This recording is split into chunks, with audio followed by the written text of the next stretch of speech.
Good afternoon, ladies and gentlemen. This is Brian Dewhurst with Uncommon Wealth Partners, bringing you your market update and Bitcoin briefing for 2018. This 2018 calendar year is over. Elfine complete, the end, and it was red. Let's jump into the charts. We have all of the things we were tracking this year are negative. Cash and the dollar ruled the year, and let's jump into it. All right, we've got the daily S&P 500 chart. This shows you kind of how fast and how steep of a decline this really was in the last few weeks here especially. We'll get into that more, but I think at one point the market was down, and by market I mean S&P 500. The market was down almost 9 days in a row. It was negative, at least intraday. And right here in the yellow, I've got the moving averages. The 8 is the teal and the 21 is the white. They're inverted. You know, here when the way up, you saw the teal on top, and there it crossed back in October. And then from there, they're kind of wide open in the 8 days trying to get back up to the 21. And so that's kind of what we're looking for, and that's why I put the circle there. Otherwise, this chart looks terrible. Now to the weekly chart of the S&P 500. You see, again, I have this thing on the weekly. They crossed late October. Obviously, the weekly chart is going to take longer to show the trend changes versus the daily chart. We still have these moving averages kind of wide open here, and everything is in the red. So again, we're watching things closely. There's a lot of volatility. I'm going to speak about that in a minute. This was a very fast and steep decline. And on the monthly, which we're used to seeing, we have multiple red candles. Now we have two. It's showing the third here because I'm shooting this after the market closed on January 2nd. Had a little time off for the holidays and family. I hope everybody had a great Christmas and New Year's. We're back at it. So you see that the moving averages haven't crossed on the monthly chart, which is good. And you look back to the Trump kind of time in the election period and back in the uncertainty, we traded about sideways for a year and a half. There weren't any negative years actually in the index the way it shaped up, but it was pretty close.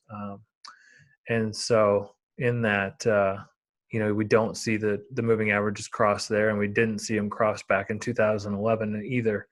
So it's going to be interesting to see what happens moving forward. But, it's a good thing that the moving averages haven't crossed over for our longer term charts. So that's something we're going to keep an eye on for you. On this chart, it looks kind of like the other one, but there's actually a yellow color in here. It works a little bit differently as an indicator. And it's also picking up both red candles on the S&P monthly chart. So again, something of concern. We typically don't see the red candles unless there's a massive amount of volatility. And so this is something we definitely need to respect. And here, we've talked about this chart before. We're looking for this moat of safety where these green shorter term moving averages are spaced out and away from the red moving averages. It's supposed to look like that in a healthy market. And you see the white line is just the price of the S&P 500 on the monthly chart has pushed into the red longer term moving average charts, which we did not see back in that period and towards the election, and hasn't happened really since 2011. And so definitely something that hasn't happened in 7 years we need to take note of on monthly charts. That means something potentially major can be going on, and we need to be careful and watch what's happening. Keep talking and looking at portfolios. So with that, I wanted to show you how fast and abrupt this was. This is from Reuters. It shows the December on the S&P 500 and the Dow Jones comparatively, the worst years for December in the markets, and it ranks right up there with the Great Depression, 1 and 2 on the S&P 500. In top 3 in the Dow Jones. And so this was a very, like I said, steep and quick decline in December. And definitely don't think we're out of the woods yet. I think there's a lot of headline risk with President Trump, the wall, politics in D.C., stuff is going on with China, and North Korea is always a talking point. Gas prices being so low is helpful, but that also puts a lot of pressure in the Middle East as well. And so Europe is also experiencing some headline risk politically and economically. And so there's just a lot going on in the world. And we have here domestically, home prices are kind of stagnating and dropping, and new home starts are dropping, lumber prices are dropping. And so a lot of the data is suggesting that we are not out of the woods on this yet either. So we're going to keep bringing you this information on that front. This chart doesn't really pick it up that well, but I wanted to be consistent in what we're showing you. This is a monthly chart on GLD, the ETF that tracks gold, but gold is up to about $12.85 an ounce, gained almost about $100 an ounce in the last 2 months of the year.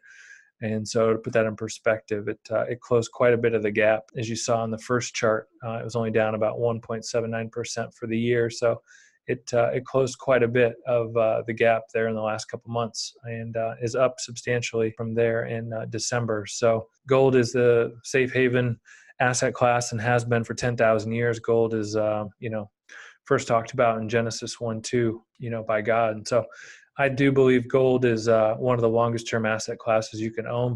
Nothing really changes about gold. I guess, it's just what changes is how it's priced in dollars. And so as the dollar and the money supply have been expanded, and how the dollar has kind of crushed most emerging markets and been probably one of the top performing asset classes in the last 12 months, you're starting to see gold also move up with the uncertainty in the economy and the political risk that we talked about. So I'm going to keep watching that.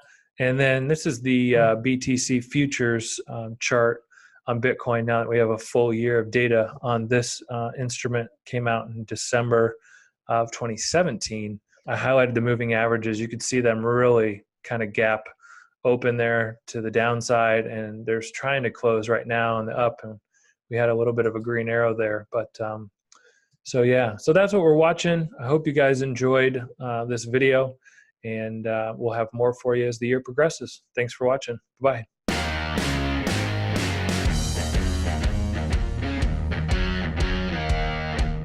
The material in this video has no regard to the specific investment objectives, financial situations, or particular needs of any viewer. This video is presented solely for informational purposes and is not to be construed as a solicitation or an offer to buy or sell a security or any other related financial instruments.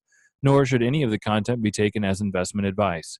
Any of the opinions expressed in this video are subject to change without notice, and Uncommon Wealth Partners LLC is not under any obligation to update or keep current the information contained herein.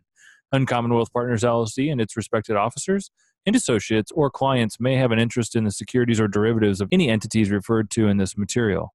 Uncommon Wealth Partners does not accept any liability whatsoever for any loss or damage of any kind arising out of the use of all or any part of this material. We recommend that you consult with a licensed and qualified professional before making any investment decision.